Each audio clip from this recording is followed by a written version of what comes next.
آج کا سوچا تھا کہ آج تھوڑا سا بیان کیا جائے آج کل کے حالات کے مطابق بہت سارے لوگ سوالات کر رہے ہیں مہنگائی کے بارے میں. ہاٹ ٹاپک ہے نا کہ پاکستان میں خاص طور پہ بہت زیادہ چرچا اور ابھی مہنگائی مہنگائی مہنگائی. بات بھی صحیح ہے، مہنگائی تو ہو ہی رہی ہے. اصل میں مہنگائی جو ہے یوں سمجھ لیں کہ الامان والحفیظ یہ قحط کی ایک چھوٹی شکل ہے.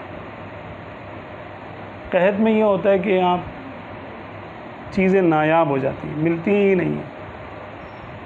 لوگوں کے پاس پیسے بہت ہیں لیکن گندم نہیں ہے، معاذ اللہ معاذ اللہ.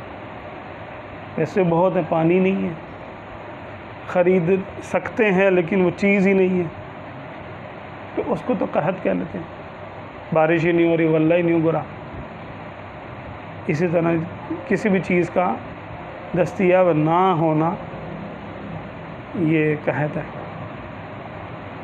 اور اسی چیز کا دستیاب تو ہونا لیکن اس کے دام اوپر ہو جانا یہ مہنگائی ہے. تو یہ بھی ایک طرح کا چھوٹا قحط ہے، یہ منی قحط کہہ لیں اس کو. اچھا، قحط کیوں پڑتا ہے؟ ظاہر سی بات گناہوں کی وجہ سے پڑتا ہے. اور مہنگائی کیوں ہوتی ہے؟ گناہوں کی وجہ سے ہوتی ہے. اچھا، مہنگائی کے ظاہری اسباب کیا ہوتے ہیں کہ یا تو انتظامی معاملات میں گڑبڑ ہو جاتی ہے، مس مینجمنٹ کہہ لیں اس کو، کہ حکمران ہیں اچھا کرنا چاہتے ہیں لیکن وہ ان میں صلاحیت نہیں ہو اور وہ نہ کر سکیں، اور عوام جو ہے وہ مہنگائی کا شکار ہو جائے. دوسرا یہ کہ عوام کرپٹ ہو اور حکمران، کیونکہ عوام کے اعمال کے مطابق حکمرانوں کے دل ہوتے ہیں. حدیث پاک میں ہے اعمالکم عمالکم، اعمالکم عمالکم، کہ تمہارے عمال جو ہیں تمہارے اعمال کے مطابق ہیں. تو جیسے ہمارے عمال سے مراد یہاں پر آفیشلز جو اوپر کی کریم ہے، گورننگ باڈی ہے جو ملک کی جو بھی ہے، اس کے دل جو ہیں وہ لوگوں کے اعمال کے مطابق ہوتے ہیں. اس میں لیڈر بھی شامل ہوا، لیڈر بھی شامل ہے، حکمران بھی شامل ہے، طاقت اور فوج بھی شامل ہے، انٹیلیجنس بھی شامل ہیں. جو بھی ملک میں تبدیلی لا سکتی ہیں وہ قوت شامل ہے اس میں، چاہے وہ اچھی تبدیلی لا سکتی ہے، جو اچھی لا سکتی ہے وہ بری بھی لا سکتی ہے عام طور پہ. تو وہ ساروں کے قلوب جو ہیں وہ لوگوں کے، عوام کے اعمال کے مطابق ہوتے ہیں. اب لوگ کیا کرتے ہیں؟ لوگ جب اللہ سے نہیں ڈرتے،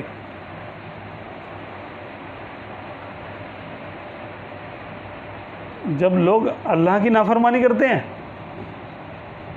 تو حکمران ان پر ایسے مسلط کیے جاتے ہیں جو ان کے حقوق کا خیال نہیں رکھتے. یہ اللہ کے حقوق پر عمل کرتے ہیں، حکمران سزا کے طور پہ یا کفارے کے طور پہ ان کے حقوق پر عمل کرتے ہیں. تو یہ ایک مہنگائی جو ہے یا قحط جو ہے یہ عمل نہیں ہے، رد عمل ہے. یہ ایکشن نہیں ہے، یہ ری ایکشن ہے، ہمارے اعمال کا نتیجہ ہے، رزلٹ. تو ہم مہنگائی کو روتے ہیں، حکمرانوں کو بھی، چاہے وہ کسی جماعت کا ہو، برا بھلا بھی کہتے ہیں، اور آپس میں پارٹیوں والے ایک دوسرے کو برا بھلا کہہ رہے ہوتے ہیں کہ دیکھا ہمارے والا تو کچھ بہتر تھا، یہ تو پورا ہی ہو گیا، تمہارا والا آیا تو اس نے یہ کر دیا. پھر حکمرانی کیونکہ چینج ہوتی رہتی ہے، کبھی یہ حکمران، کبھی وہ، کبھی یہ اے ٹیم، کبھی بی ٹیم، کبھی سی ٹیم، کوئی نہ کوئی. لیکن ان کے جو بھی حکمران بنے گا، بننے سے پہلے اس کا دل کچھ اور ہوگا، اس کا ارادہ کچھ اور ہوگا. لیکن جب وہ حکمران بنے گا تو اس کا دل تبدیل ہو جائے گا. اس کے حالات اللہ تبارک و تعالیٰ سے کون جیت سکتا ہے، لڑ کون سکتا ہے اس سے؟ جب اللہ کا فیصلہ یہ ہو گیا کہ اس وقت لوگوں کو اس قسم کا ٹریٹ کیا جائے گا، ان کے ساتھ ان کے اعمال ایسے ہیں، تو یہ تو بڑی بات ہے کہ آپ آقا دو عالم صلی اللہ علیہ وسلم کی دعاؤں کی وجہ سے یہ لوگ ہمارے گناہوں کی سزا نہیں بنتے بلکہ کفارہ بن جاتے، کہ وہاں کی سزا ہماری اسی پہ کافی حد تک معاف ہو جائے گی. اس میں اچھے برے سب پستے ہیں، اچھوں کو رعایت ہوتی ہے مہنگائی میں. بھائی اللہ تبارک و تعالیٰ تو ذرے کا حساب بھی رکھتا ہے. یہ نہیں ہے کہ اس نے جو بس کرنا تھا کر دیا اور کوئی حساب کتاب نہیں ہے، ہوگا سب کا حساب کتاب سے. جو جس قدر ملوث ہوگا نافرمانی میں اس قدر وہ بے اطمینان ہوگا، اچھا بے اطمینان ہو، اس قدر اس پہ تنگی آئے گی، صحیح، اس قدر اس کو مہنگائی کا نقصان ہوگا، اس قدر اس کو پریشانی ہوگی، خوف کا شکار ہوگا، اطمینان نہیں ہوگا اس کے پاس، جس قدر اس کی نافرمانی ہے. اور جو اللہ تبارک و تعالیٰ کا مطیع اور فرما بردار ہوگا، چاہے وہ ٹاپ کلاس کی مہنگائی چل رہی ہو، قحط پڑ رہا ہو، اس کو اطمینان حاصل ہوگا. اللہ تبارک و تعالیٰ اس کو رزق بھی دے گا. بھائی سب لوگ نافرمانی کر رہے، یہ نہیں کر رہا، ٹھیک ہے، تو اللہ تعالیٰ سب کو رزق دے یا نہ دے، اس کو دے گا. لا خوف علیہم ولا هم یحزنون، یہی ہے نا کہ ان پر کوئی خوف نہیں ہوگا. حضرت بہلول دانا رضی اللہ تعالیٰ عنہ ایک دفعہ ایک ٹوٹی قبر کے پاس بیٹھے ہوئے تھے. قبرستان میں رہتے تھے اب اکثر، بغداد شریف کے باہر قبرستان تھا. تو ایک شہری وہاں سے گزرا گھوڑ سوار، اس نے بولا ارے دیوانے بہلول، آپ کا نام جو ہے لوگ نہیں جانتے تھے آپ کو کہ آپ کون ہیں، آپ کو دیوانے کہا کرتے تھے. اے بہلول دیوانے، تم جانتے ہو بغداد میں روٹی اتنی اونچی ہو گئی ہے، شاید 2 درہم کی ہے کچھ، اس نے قیمت بتائی. آپ نے فرمایا مجھے اس سے غرض نہیں کہ کتنی کی ہو گئی، میں تو یہ دیکھوں گا کہ کیا میں اپنے رب کی فرما برداری کر رہا ہوں. کھلانا تو اس نے اپنے ذمے پہ لیا ہوا ہے، میں یہ دیکھوں کہ میرے ذمے کیا ہے. نعمتوں کو حاصل کرنا میرے ذمے نہیں ہے، نعمتیں پہنچانا اس نے اپنے ذمے لیا ہے. واہ واہ جی واہ، کیا بات، تو اس کے کاموں پہ میں کیوں پریشان ہوں؟ کیا بات. میں تو اپنے کاموں کو دیکھوں گا کہ میں نے عبادت کرنی ہے، میں نے فرما برداری کرنی ہے، میں نے گناہ نہیں کرنے، میں نے نیکیاں کرنی ہے. میں اپنے کام کروں گا، وہ اپنے کام جانتا ہے کیسے کرنے ہیں. تو اس کو ان جو ہے نا، یعنی اس مہنگائی سے اس کو کوئی فرق نہیں پڑتا. اسی طرح ایک اور بزرگ تابعی، نام ان کا بھول گیا، تو ان سے جو وہ کسی نے پوچھا کہ حضرت اتنی مہنگائی ہو گئی ہے، تو آپ نے ارشاد فرمایا کہ بھئی جو شخص جو رب ہمیں سستے کے وقت میں کھلاتا تھا تو وہی تو ہمارا رب ہے. یعنی مہنگائی ہوئی ہے تو ہمارا رب تو تبدیل نہیں ہو گیا نا. واہ جی واہ، کیا بات. تو کھلانا تو اس نے اپنے ذمے لیا ہے، مہنگائی میں بھی وہی کھلائے گا. تو جن کا بھروسہ اپنے رب پر ہوتا ہے ان کو سستائی سے اور مہنگائی سے کوئی فرق نہیں پڑتا. اچھا ملے یا نہ ملے تب بھی فرق نہیں پڑتا، دے دے، یہ تو پھر اولیاء اللہ کی بات آ گئی کہ دے دے سبحان اللہ، نہ دے تو بھی سبحان اللہ، مالک ہے. اور وہ رب تعالیٰ جو ہے اپنے بندوں پہ ان کے ان کی حیثیت سے زیادہ بوجھ نہیں ڈالتا، یہ ان کو پتہ ہے. تو ان کو ظلم کا خوف نہیں ہے کہ معاذ اللہ اللہ تبارک و تعالیٰ اپنی مخلوق پہ ظلم کرے گا، نہیں، وہ ظلم سے پاک ہے. تو جب وہ رحیم بھی ہے، کریم بھی ہے. اچھا، یہ ہم دیکھیں، ابھی جو ہم دیکھ رہے ہیں سوشل میڈیا پہ دیکھ رہے ہیں، ویسے جس محفل میں بیٹھتے ہیں مہنگائی کا آپ نام لے، ایسا فوارہ پھوٹے گا وہاں پر، سارے اپنے دل کے بھبولے پھوڑ رہے ہوں گے، یہ ہو گیا، فلانا ہو گیا، ڈھماکہ ہو گیا. ایک کوئی مولوی صاحب وہاں بیٹھ کر یہ کہہ دیں کہ یار یہ سب ہمارے گناہوں کا نتیجہ ہے، سارے اس کے اوپر پل پڑیں گے. یار ایک تو تم جو ہے نا ہر وقت جو ہے نا اپنی بات تم کرتے رہتے ہو، مولوی ہو نا. یار وہ دیکھو IMF کو دیکھو، ورلڈ بینک کو دیکھو، یہ ان حکمرانوں کو دیکھو، پہلے حکمران کی پالیسی یہ تھی، اس حکمران کی پالیسی یہ ہے. سارے ظاہری اسباب، بھائی ظاہری اسباب تو ہوتے ہیں، ہر چیز کے ہوتے ہیں، لیکن کیا باطنی اسباب نہیں ہوتے؟ بطور مسلمان ہم کیا کہتے ہیں؟ جسم کے ساتھ روح ہے نا، کیا ہے مانا؟ جسم ظاہر ہے اور وہ باتیں نہیں. اور روح اس کا باطن ہے. ایسے ہی ہے نا، بالکل ایسے ہی ایک معاملہ ہے کہ ہر ظاہر کے پیچھے کوئی باطن ہوتا ہے. تو مہنگائی ہے، اس کے پیچھے کوئی باطن ہے. ظاہری سبب اس کا قرضے ہیں، کرپشن ہے، دوسرے جو ادارے ہیں، دوسرے مطلب یعنی ملک ہیں، ان کی قوتیں ہیں، بد انتظامیہ ہے. لیکن کیا باطنی طور پہ کچھ نہیں ہے؟ جب کہ حدیث پاک موجود ہے. ہم اپنی طرف سے تو نہیں کہہ رہے نا، مولوی لوگ جس کو ہمارے لوگ یہ کہہ دیتے ہیں یار تم لوگ تو مولوی ہو خالی.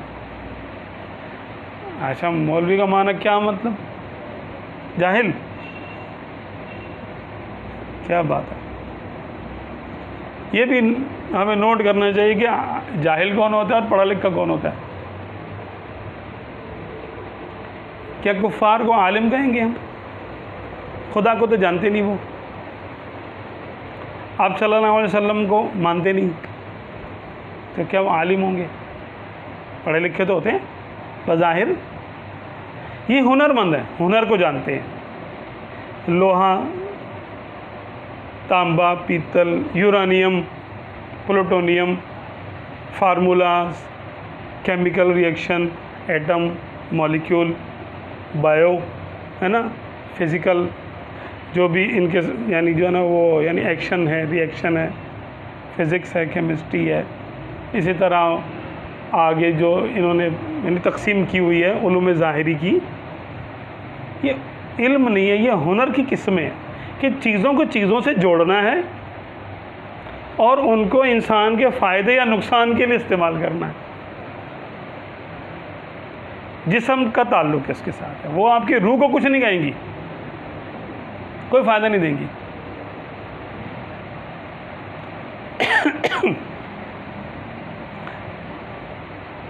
لیکن جو انسان کی روح ہے اس کی بھی تو حقیقت سارے مانتے ہیں اس کو. اسپریچولزم مانتے ہیں نا اس کو، کہ انسان کے اندر ایک روح ہوتی ہے، جانوروں میں بھی ہوتی ہے. اس روح کا علم اصل میں یہ علم ہے، روحانی علوم ہی اصل میں علم ہے، علم کہلانے کے حقدار ہے. تو عالم وہ ہے کہ جو حق کو پہچان لے، اور جاہل وہ ہے کہ جو حق کو نہ پہچانے. اور ابو جہل وہ ہے کہ جو حق کو جاننے کے بعد انکار کر دے، وہ ابو جہل ہوا.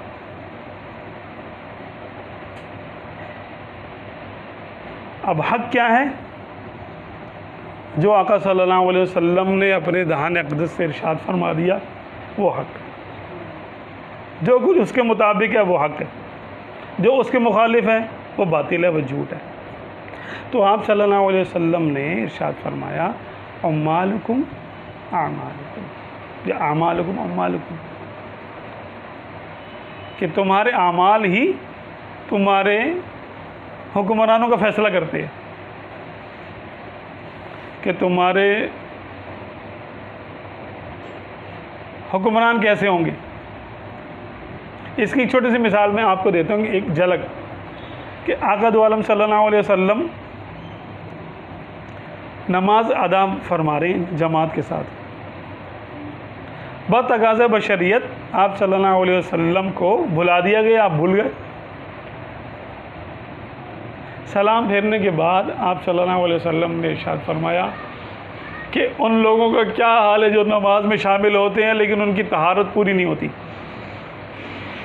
جس کی وجہ سے امام کو غلطی ہو جاتی ہے. جس کی وجہ سے امام کو غلطی ہو جاتی ہے. کیا وجہ بتائی؟ مقتدی کی غلطی کی وجہ سے امام کی توجہ کہیں اور ہو گئی. وہ تو ایک طہارت میں کمی ہے. یہاں تو سارے مال حرام کی کوئی پرواہ نہیں کر رہا، رشوت لینے دینے سے کوئی نہیں چوک رہا، جائز ناجائز کی کوئی پرواہ نہیں ہے، اور سب یہ چاہتے ہیں کہ ہمیں دنیا میں جنت مل جائے. کہتے ہیں کہ بھائی گھر تو جنت جیسا بنا لیا، لیکن جنت میں گھر نہیں بنا، کوئی پرواہ نہیں. گھر کو جنت بنا لیا، بس ہر چیز اشارے پہ ہو، بلکہ ریموٹ پہ ہو، کمپیوٹرائزڈ ہو. تو یہ سب کیونکہ سنا ہے نا کہ جنت میں ہوگا، تو اس کی نقل میں یہاں پر کفار نے اپنی جنت تو بنا لی. آپ جا کے ان کے ملک دیکھیں، سننا ہے ہم نے، جو لوگ جاتے ہیں ان کے ملکوں میں جاتے ہیں، وہ دیکھتے ہیں، وہ کہتے ہیں واہ بھائی واہ کیا زبردست ترقی ہے ان کی. حالانکہ قرآن پاک میں یہ ہے کہ تم ہرگز لا تمدن عینیک، تم ہرگز اپنی ان کی یعنی کفار کی ترقی کو آنکھ اٹھا کے مت دیکھنا. یہ ان کے لیے استعمال کے لیے تھوڑی سی دیر کے لیے دی گئی ہے ان کو، پھر ان کا ٹھکانہ جہنم. ہاں، تو کیونکہ الدنیا سجن المؤمن و جنت الکافر، کہ دنیا مومن کے لیے قید خانہ ہے اور کافر کے لیے جنت ہے. اب جنت میں تو دیکھیں نا، بے روک ٹوک جو دل میں آئے گا وہ کرے گا نا بندہ. تو کافر کی یہاں جنت ہے ان معنوں میں کہ ان کو کوئی روک ٹوک نہیں ہے، انہوں نے اپنا مذہب تو پیٹھ کے پیچھے پھینک دیا. وہ اپنی کتابوں کو مانتے بھی نہیں، خود ہی تبدیلی کرتے رہتے ہیں اس کے اندر کہ ہاں اب یہ ہونا چاہیے، اب یہ ہونا چاہیے، اب یہ ہونا چاہیے. احکامات میں خود ہی تبدیلی کرتے رہتے ہیں. ٹھیک ہے، تو ان کا تو کوئی دین اور مذہب اب باقی رہ نہیں گیا اپنی اصلی حالت پر. تو انہوں نے کیا کیا کہ دنیا خرید لی، آخرت بیچ دی. گمراہی خرید لی، ہدایت کو چھوڑ دیا. انہوں نے دنیا کی جنت حاصل کر لی، آگے کی جنت کو چھوڑ دیا.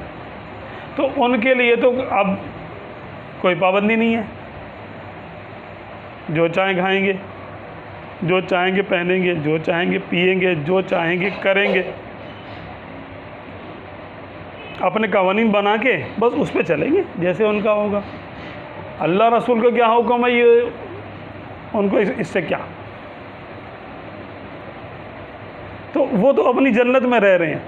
اب مومن کیونکہ کلمہ پڑا ہوا ہے، ایمان کا تمغہ گلے میں ڈالا ہوا ہے، تو اب اس کے لیے پابندیاں ہیں. اس کے لیے یہ دنیا کافر کی طرح نہیں ہو سکتی.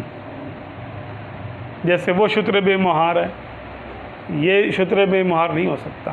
اس کے لیے لمیٹیشنز ہیں، اس کے لیے لمٹس ہیں، حدود ہے اور قیود ہے کہ یہ کرنا ہے، یہ نہیں کرنا، یہ کھانا ہے، یہ نہیں کھانا، یہ پینا ہے، یہ نہیں پینا، یہ بولنا ہے، یہ نہیں بولنا، یہ سوچنا ہے، یہ نہیں سوچنا. سوچنے تک کی بھی پابندی ہے. یہ دیکھنا ہے، یہ نہیں دیکھنا.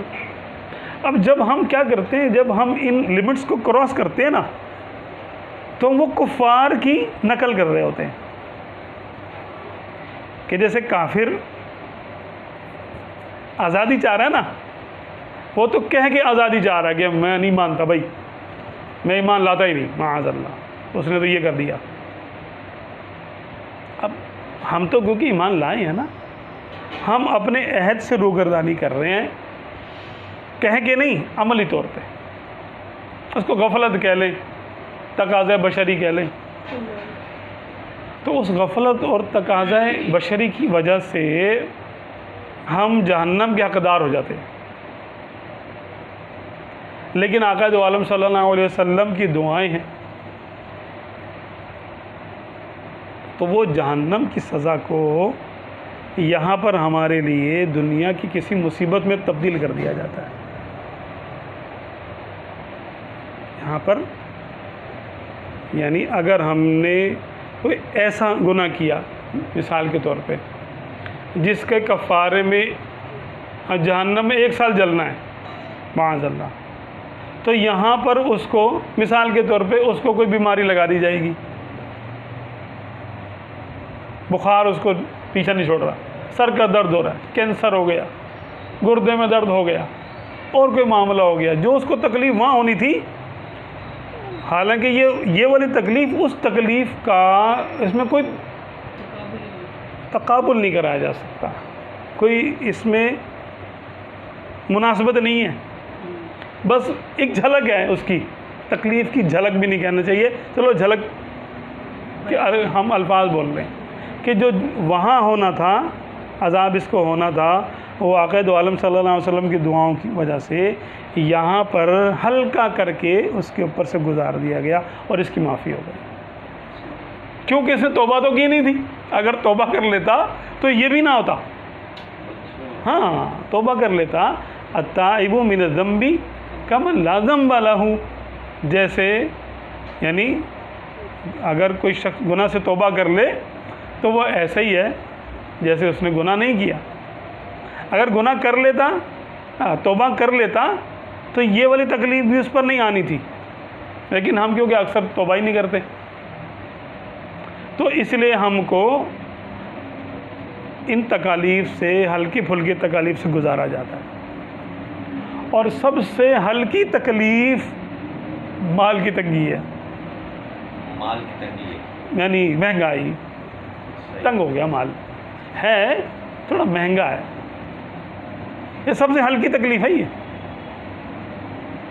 اور ہمیں وہی کتنی مشکل لگتی ہے، غصہ آتا ہے، اتنا مہنگا، دل چاہتا ہے کہ بھئی اس کو جو ہے نا پیٹرول مہنگا ہو تو پیٹرول پمپ کو آگ لگا دو، یا تو اپنی گاڑی جلا دو یا پھر پیٹرول پمپ جلا دو، شیطان کہتا ہے نا ایسے کرو، حالانکہ ایسا معاملہ نہیں ہے، بہت ہلکا، کیونکہ ہم اس چیز کو جانتے نہیں ہیں، ہم سمجھتے خواہ میں ہمارے اوپر یہ حکمران آ گئے، خواہ میں ہی ہو رہا ہے، خواہ میں کوئی چیز نہیں ہوتی، there are no accidents here، دنیا میں کوئی چیز ایکسیڈنٹ نہیں ہوتی، سب پری پلان ہے، ایک ایکشن کا ریئیکشن ہے، ہمارے کرتوت کا یا ہمارے نیک اعمال کا نتیجہ ہے، نیک اعمال کا نتیجہ بھی ہوتا ہے اور گناہوں کا نتیجہ بھی ہوتا ہے۔ اب ہم پھر کیا کریں؟